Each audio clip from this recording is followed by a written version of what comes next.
There are times when a single sentence can change the course of an entire life. And Jesus didn't speak to impress. He spoke to wake people up. Today, you're going to hear 17 pieces of advice that weren't created to improve bad days. They were created to rebuild destinies, cut invisible chains, and open paths you may not even have known existed.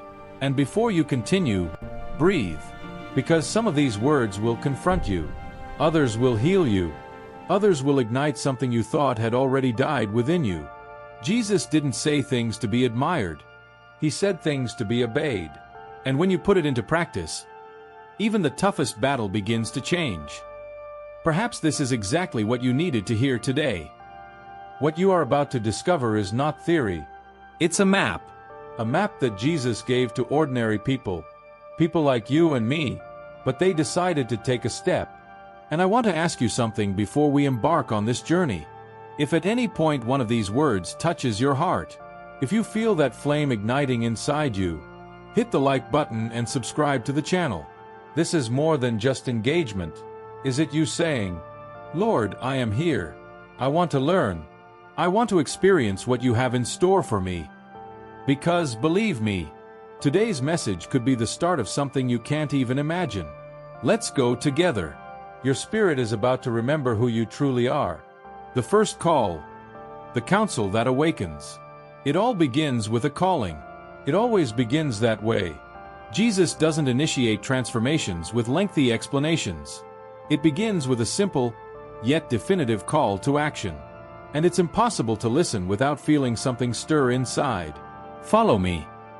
These two words have spanned centuries. They are short, but they carry the weight of a new beginning.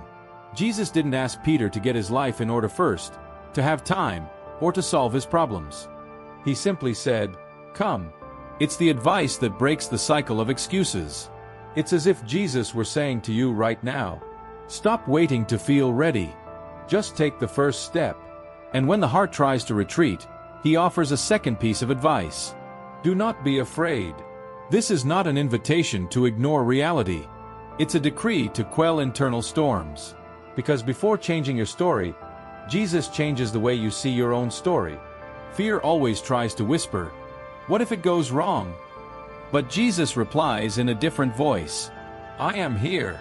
And when he is present, fear loses its power. Next, he leads us to the third piece of advice. Just believe. It's not believe a little. It's not believe when everything makes sense. It's just believe. This is the advice that rebuilds invisible worlds. It's as if Jesus were saying, even when everything seems to be against you, keep believing. Faith is not an escape from reality. It is seeing reality through God's eyes. And those who learn to believe begin to see doors that were there all along, but which despair was hiding. Then he delivers one of the most challenging pieces of advice. Seek first the kingdom. This is not a call for religion, but for realignment. It's Jesus reorganizing priorities, removing burdens, restoring clarity. How many times have we tried to solve life's problems by force? Because of anxiety? Through control? And Jesus responds with something completely opposite. Put God first, and everything will fall into place.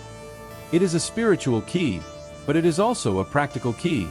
When the heart finds focus, life finds direction. And to conclude this first stage, he says, Wigs. It is the advice that awakens from spiritual slumber. It's like Jesus lighting a lantern in the middle of the night and saying, be careful not to go on autopilot. Be careful not to lose what I'm doing. Being vigilant is not about living in fear. It's about living awake. It's about noticing the signs. It's about understanding that every detail matters. It's recognizing that the spiritual world is real, and life changes when you start walking with awareness. These 5 pieces of advice form the gateway. These are not gentle suggestions. These are invitations that turn your soul upside down, calls that awaken the spirit. And if you listen carefully, you'll realize they all point to the same truth. Jesus doesn't just want to improve your life. He wants to awaken you to something much greater. And the most impressive thing is that, if these initial pieces of advice already stir something within us, the next ones go even deeper. Because after calling us, Jesus begins to heal what no one sees. After Jesus awakens the Spirit, he does something that many people try to avoid. He leads us inside, not to shame us, but to set us free. Because no one moves forward carrying old pains. No one walks lightly when their heart is trapped in heavy memories. That's why the sixth piece of advice is so direct, so simple, so profound. Forgive. Forgiving doesn't mean saying the other person was right. It means that you will no longer be a hostage to what happened. It's about cutting the chain that binds the soul. And Jesus only commands forgiveness because he knows that forgiveness restores movement, restores breath, restores peace. It's like dropping a stone you've carried for years without realizing how heavy it was. But he goes even further. He delivers one of the most confrontational pieces of advice in his entire message. Love your enemies. That's a strong statement. She is revolutionary. Jesus is teaching that hatred is not cured with more hatred. Revenge doesn't heal wounds. Because wounds can only be healed with love. And loving those who hurt us is not being naive. It's about being strong enough not to become like whatever hurt you. It is Jesus saying, "There is a greater path, and I want you to walk it." Then he touches on something that destroys relationships, families, and friendships. Do not judge. It's not about ignoring the other person's mistake. It's about understanding that you can't see everything. Jesus calls us to a life where we look beyond behavior, and we understand the heart. Judging is easy. Understanding is divine. And when we stop judging, we begin to experience mercy.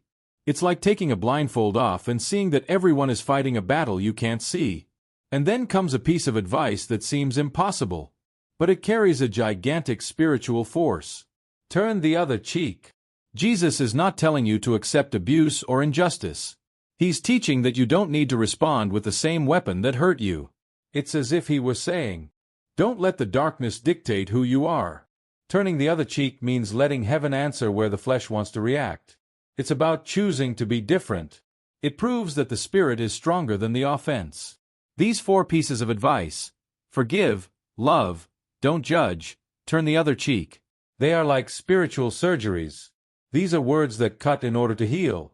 They reveal wounds, but they also show the path to restoration. Jesus is saying, I don't just want to transform your outward life.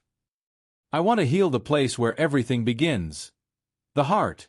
And when the heart is healed, something extraordinary happens. The soul begins to breathe again.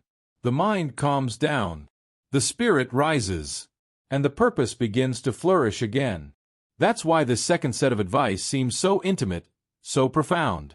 Jesus is dealing with what no one sees, so that you can experience what everyone else will see. And what does he reveal after that? It is the path of strength.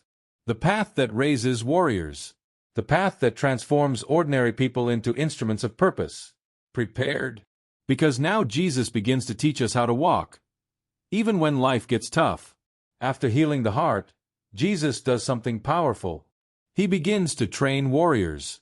He begins to shape people who no longer live dragged along by circumstances, but guided by a force that is born in the Spirit. And the 10th piece of advice is like a spiritual wake-up call. Ask, search, knock. Jesus is saying, don't stop. Don't back down.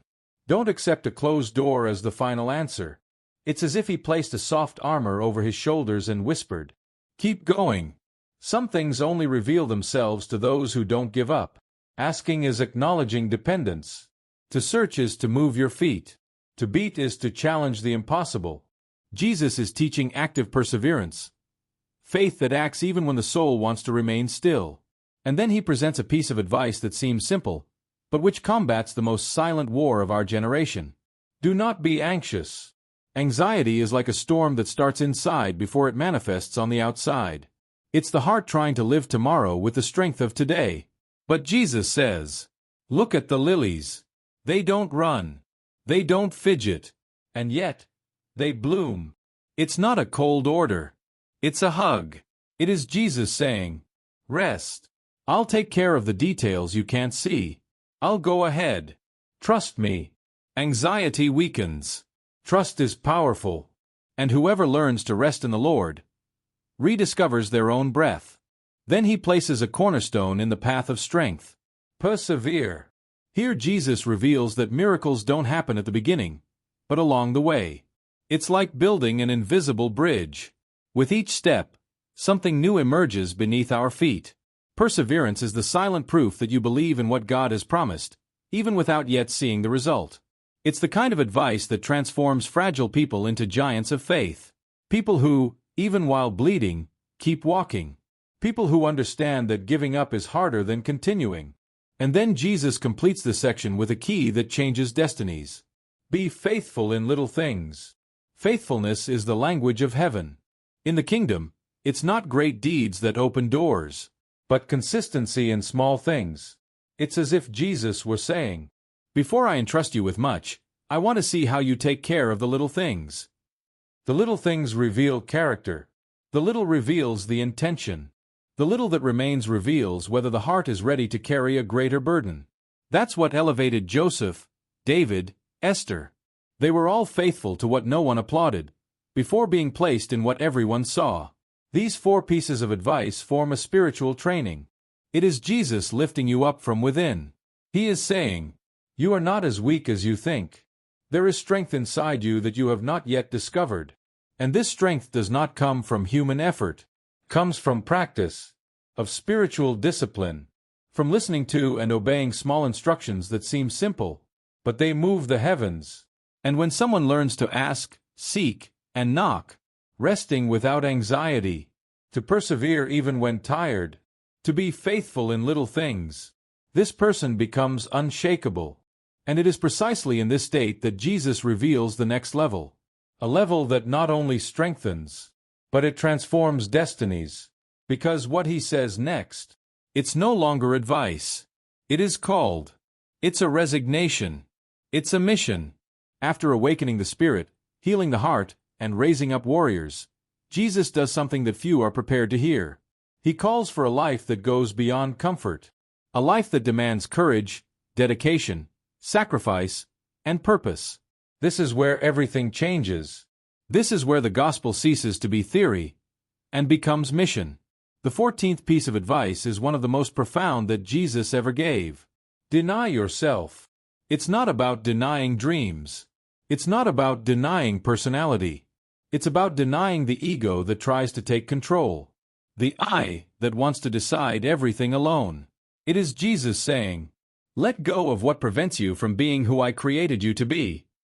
To deny oneself is to be free. It's about removing the shackles of pride, fear, and the past.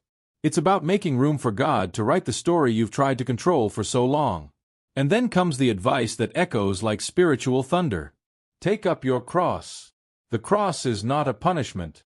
The cross is purpose. It's the weight of the mission. It is the mark of those who have decided to follow Jesus to the end. It's as if he were whispering, carry what I have entrusted to you. Do not run away from what has been placed in your hands. The cross will not defeat you. A cross shapes you. The cross matures you. The cross transforms you into someone whom heaven recognizes as a soldier of the kingdom. And after this profound renunciation, Jesus reveals the life-giving counsel. Remain in me. It's not just about knowing him. It's about staying. It's about living. It's about putting down spiritual roots.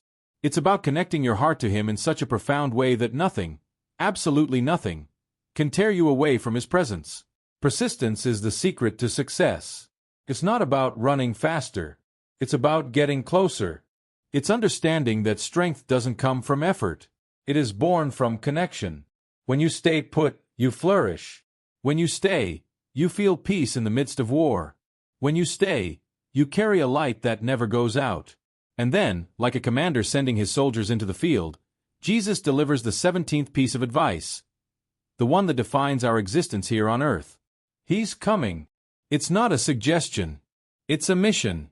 It's the sky telling you, take what you have received. Share what you have experienced. Transform the environment where I have placed you. Going doesn't mean going far. It's about going where you are. It's about loving those who are close to you. It's about serving where few others want to serve. It is being light where there is shadow. It is to be a voice where there is spiritual silence. Go is the call that transforms followers into messengers. People who carry the presence. People who understand that their life is not just about living, it's about illuminating. These last 4 pieces of advice are like the culmination of a heavenly training. They are the final seal, the mark of one who has been awakened, healed, strengthened, and is now being sent forth. It is Jesus saying, I did it to you. Now I will do it through you. To refuse, to carry the cross, to remain. This is the path of those who change the world. Not with human strength, but with the power of God flowing through surrendered lives. And here, as we close this final section, a powerful truth emerges. Jesus didn't call you to be a spectator. He invited you to participate. He didn't call you here just to survive. He called you to fulfill a purpose. He didn't call you just to be healed. He called you to heal others. And if that calling ignited something within you, if any of these words touched your spirit, write in the comments, I want to experience this. Because when someone answers the call, the sky begins to move things that no one imagines. If any of these words touched your heart, if you have ever felt God speaking to you, don't let this opportunity pass. Hit the like button now. This tells YouTube that this message needs to reach more people. And if you haven't signed up yet, sign up. Join this family that is growing every day. Here you never walk alone. And before you leave, write in the comments, I want to experience this. Because when you declare, heaven answers. And when you position yourself, God begins to move what was at rest. It's ready. This journey is only just beginning.